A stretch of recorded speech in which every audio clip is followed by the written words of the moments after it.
देवगाव प्राथमिक उपचार केंद्रामध्ये आलो होतो. इथे देवगावमध्ये काम असल्यामुळं हॉस्पिटलला मी तर आता दवाखान्याला सरकारी दवाखान्याला मी व्हिजिट केलेली आहे. तर या ठिकाणी ना मी प्रेझेंटी चेक करतोय तर कोण कोण आहे. स्टाफ टोटल आहे इथे 9 स्टाफ आहे आपल्याकडे, बरोबर ना डॉक्टर साहेब?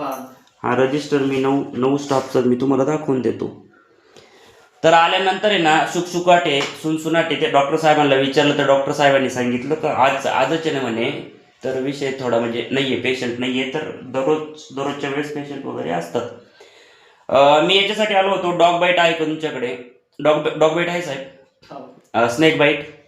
हां, दोनही लस उपलब्ध आहे. ग्रामीण भागामध्ये कुत्रा चावणे, साप चावणे या गोष्टी वारंवार होत राहतात आणि ते चावल्यानंतर आपलं गावातलं असणारं उपकेंद्र म्हणजे सब सेंटर तिथं नाही भेटत त्याला, बरोबर ना साहेब? यावं लागतं प्राथमिक उपचार केंद्रामध्ये.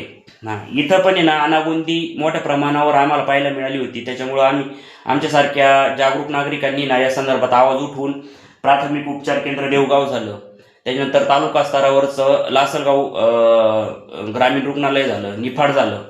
या ठिकाणी आम्ही नेहमी अपडेट घेतो. त्या ठिकाणी जाणं झालं तर व्हिजिट करतो आणि कोणत्या गोष्टींची कमतरता आहे आम्ही चेक करतो. आता हा स्टाफ आहे, मी तुम्हाला वाचून दाखवतो.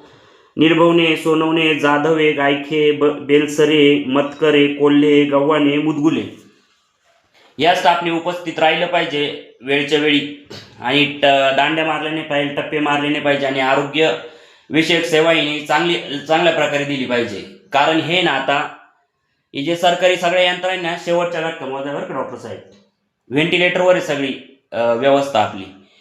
आरोग्याच्या दृष्टीने म्हटलं तर ना शासकीय रुग्णालयांमध्ये ना पाहिजे तशी ट्रीटमेंट मिळत नाही जशी प्रायव्हेटमध्ये मिळते.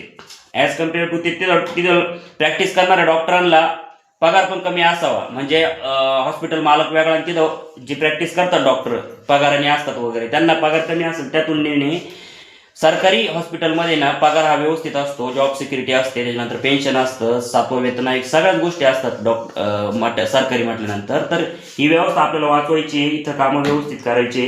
या सगळ्या स्टाफनी मनापासून कामं करायची आणि रुग्णसेवाच करायची. स्टाफनी पण व्यवस्थित येणाऱ्या रुग्णांशी व्यवस्थित बोलायचं आहे, शेतकऱ्यांशी व्यवस्थित बोलायचं आहे, सामान्य माणसाची काळजी घ्यायची. ह्या सगळ्या गोष्टी हे करतील अशी अपेक्षा बाळगतो आणि मी आता तुर्तास थांबतो.